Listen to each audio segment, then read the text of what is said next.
about the responsibilities of powerful nations in shaping the political futures of other nations۔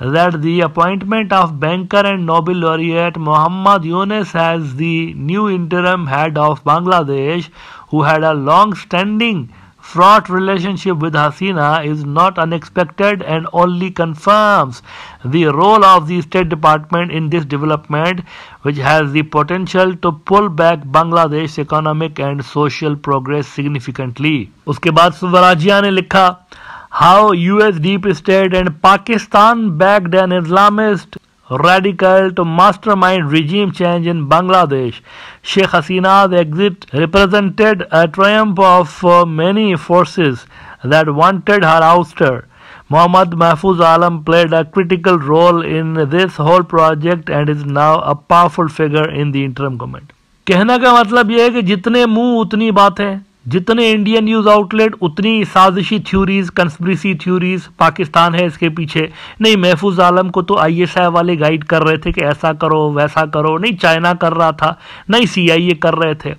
आज लेकिन क्या हुआ, इन सब के मुंह पे 12 बज रहे हैं। जिन्होंने ये सारी साजिशी थ्योरीज इंडिया के अंदर घड़ी ना, उनके मुंह पे 12 बज रहे हैं, क्योंकि खुद उनके ऑफिशियल्स ने उनको रिजेक्ट कर दिया, किसी और ने नहीं। खुद इंडियन ऑफिशियल्स ने अमेरिकन को कहा है कि हम तो ऐसा मानते ही नहीं कि आप थे इसके पीछे। जैक सुलेवान जो कि अमेरिका का नेशनल सिक्योरिटी एडवाइजर है, उनसे सवाल पूछा गया कि क्या आप थे इसके पीछे, इंडिया में ऐसा तासुर है, ऐसा इंप्रेशन है कि आप थे इसके पीछे। तो उन्होंने कहा कि मैं अभी इंडियंस से मिल के आया हूं, वहां के जो ऑफिशियल से न्यू दिल्ली के, कैटेगोरिकली मुझे उन्होंने कहा है कि हम ऐसा मानते ही नहीं कि आप थे इसके पीछे।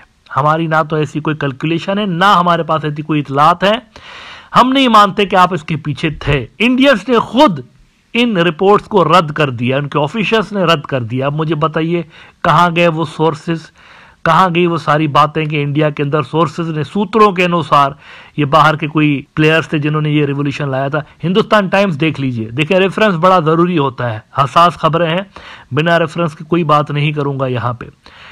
हिंदुस्तान टाइम्स कहता है, India doesn't believe US behind Bangladesh events, preposterous charge Sullivan.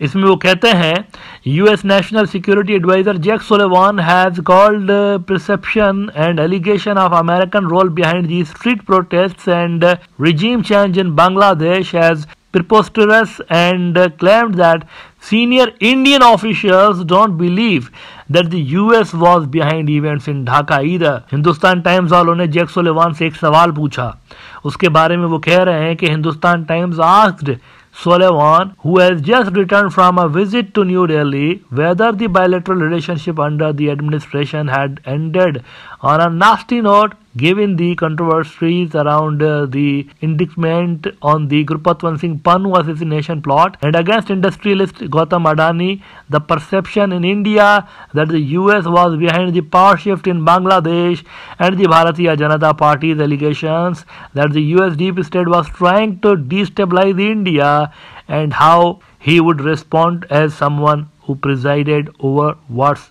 considered the deep state. Sullivan said, उनका जवाब सुनिए अब, I will start by politely rejecting the notion that I preside over the deep state and also politely rejecting the notion that the United States was behind events in Bangladesh, which is preposterous, and I don't believe, based on my conversations with senior Indian officials, that they believe that we were behind it. अभी India के अंदर था, वहां पे India के जो senior officials थे उनके साथ मुझे मिलने का मौका मिला। उनमें से किसी ने ये नहीं कहा कि हम थे इसके पीछे, बल्कि वो ये मानते हैं कि हम इसके पीछे नहीं थे, हम अमेरिकन इस रिजीम चेंज के पीछे नहीं थे, ऐसा इंडिया के ऑफिशियल्स मानते हैं। विच मीन्स कि इंडिया के वो सारे न्यूज आउटलेट्स जो अमेरिका का या दीगर फॉरेन पावर्स का नाम ले रहे थे, वो बेसिकली झूठ बोल रहे थे।